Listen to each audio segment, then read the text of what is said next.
I hadn't even seen this movie. Call yourself a Hammer aficionado, Swift. Well, yeah, I do, actually. But obviously this is a big hole in my Hammer understanding. And it's testament to my friend Alan. Hello, Alan. Constantly saying to me, you should really have a look at Curse of the Werewolf, Steve. And I finally did. And he's right. This 1961 Hammer, so it's an earlier Hammer, is just brilliant. Now, the story is, the plot is, it's basic, that set in Spain, and it was filmed at Bray Studios, but and on stages and in locations that were created for a Spanish film that was coming, or a Spanish themed film that was coming. And there is a child who is taken in by a family who is a werewolf, who is subject to lycanthropy. And that word subject is very important here. More of that in a minute. The lycanthrope is played by Oliver Reed. I mean, it's a. I don't know whether, I think it is. It's his big chance, and he plays it in. He chooses something which is beautifully done and could have been awful. And sometimes you think, I think that might be a bit too much, but it fits in with the way they're playing this theme and the way they're playing this legend so well. He is the child of a nobleman, and because he's been taken in by the nobleman, and they find in the local area that their livestock is being killed and eaten. And so Pepe, the local innkeeper, but also, Michael Ripper's in this, and he's not an innkeeper. More of that in a minute as well. My friend Alan was delighted that Michael Ripper was in the film, because he's a great fan. Aren't you, Alan? A great fan. And local innkeeper, Pepe, played by Warren Mitchell, who starts with a kind of Mummerset West Country accent. And then by the next scene, he's forgotten about that completely, which is a good thing, in my view. So he's also the local shooter-upper of wolves and dogs and that kind of thing that can worry the livestock. And he is worried himself because he feels he shot something. Well, he stayed up all night and shot something, and it's not there. Well, it won't be, will it? Because they're taking the buckshot out of the young child, Leon Corledo, the erstwhile son of Don Alfredo Corledo, played by Clifford Evans, with a sort of, I know what I'm doing, I know what this is, I've had my absolute feelings challenged, and I've gone with it. A bit like Gustav Weil, Peter Cushing's performance of Gustav Weil in the much later, 10 years later actually, Twins of Evil.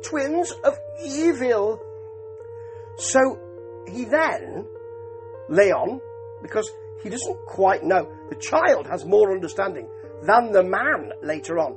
He understands that he's had a dream about killing livestock. He understands that he's been out with Pepe and killed a squirrel, Pepe has, made him shoot it, and he has wanted to gorge himself on the blood and been stopped. And Pepe never makes the link between, well, actually, Leon wanted all that blood, and now we've got a creature that's feasting on that blood, and I don't quite know what it is. So he does shoot a creature. Cut to Don Alfredo taking the buckshot. It's massive buckshot. I mean, it's must be about an inch in diameter. It would kill you out of his leg. So as he grows and becomes Oliver Reed, we we see him going to another town to make his way. He gets a job, falls in love with Cristino Fernando, who is the daughter of his boss, who is promised to a rather boorish local squire type, or marquesa perhaps, it being Spanish. And they're going to run away together. However, he realises that he cannot stop himself when the full moon rises from turning into a werewolf. Or can he? Now, several great things here. Several great things. First thing is that it looks sumptuous, as it's directed by Terence Fisher. It is it Terence Fisher who directed it? It is. It was produced by Anthony Hines, yes. And it's in colour. It was released with another movie. Hammer used to do this a lot, and it had lukewarm responses. Some people liked it, some didn't. Mixed. And it didn't do that well at the cinema, didn't do as well as the Dracula and Frankenstein strands of Hammer work. And as far as I can remember, they didn't do another werewolf film, did they? Maybe someone who's got more knowledge of the Hammer oeuvre can tell me. I don't think they did. The Zoltan Hound of Dracula, but we're not including that, are we? So, thank God we're not including that. So, one of the great things is that it is given an enormous, it's got to be maybe 20 minutes, maybe even half an hour, unfolding prequel of a servant girl who is attacked by a beggar, who has been left in a dungeon by an evil marquesa, evil in inverted commas, marquesa, Spanish, isn't it? Spanish, you know. Who then gives birth to the child. Then there's a period with the child, and then finally we get Ollie. As my wife mentioned, you need to get him in because he'll have been in the bar all this time. Now, there is that sort of feeling that you can have a laugh at Oliver Reed, and he's overlooked because he had fantastic charisma, beauty and charisma, and a physical presence. And here he has a real physical presence. He is seen later on in werewolf garb. Now, if he didn't have that physical presence, and there is a rooftop chase with a mob with flaming torches, no pitchforks, but flaming torches. Pitchforks must not have arrived that day. Should have gone to Nathan and Berman's. Anyway, rooftop chase, and he looks fantastic. He finally gets to the bell tower, sanctuary, yeah, and all that. But he looks fantastic because he's physically very imposing. And they allow him to be seen with bloodied mouth and fur and all of that and little ears, and it would look stupid, foolish on another actor, but with him, he has the physical presence to do that. He also has a brooding charisma and quality. He was a stupendous actor in the right sort of film. The issue is that he did all sorts of films, and sometimes they didn't show him in the best light. Here, it really does. One of the reasons being is because this links to something else they've done. This is another reason why this film is such a success. Because generally, when you get a werewolf film, it's, okay, they've been bitten by a werewolf, or there's a reason why he's changing. It's usually a bloke, innit? And we might see a transmogrification scene, as in American Werewolf in London, or we might not. But, you know, they change into a werewolf and extraordinary things ensue. Usually death and debauchery and that sort of thing ensue. Here, we have Leon's dad, the aforementioned Don Alfredo Corledo, going to see the local priest, who seems to have a real knowledge of lycanthropy. And what he says is that it's about spirits that can enter dead people, and rigor mortis stops them from doing that. I don't think there's really any kind of medical knowledge here. There's any medical books about it. But he also talks about those spirits sometimes sometimes attaching themselves to bodies of people who are alive, and I presume near death. And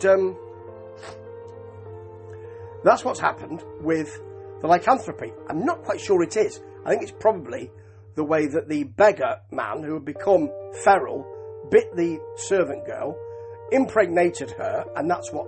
It's probably more likely to be that. However, what they do with this is, they say, it is a battle between good, in inverted commas, and evil, in inverted commas, if you believe in those two things.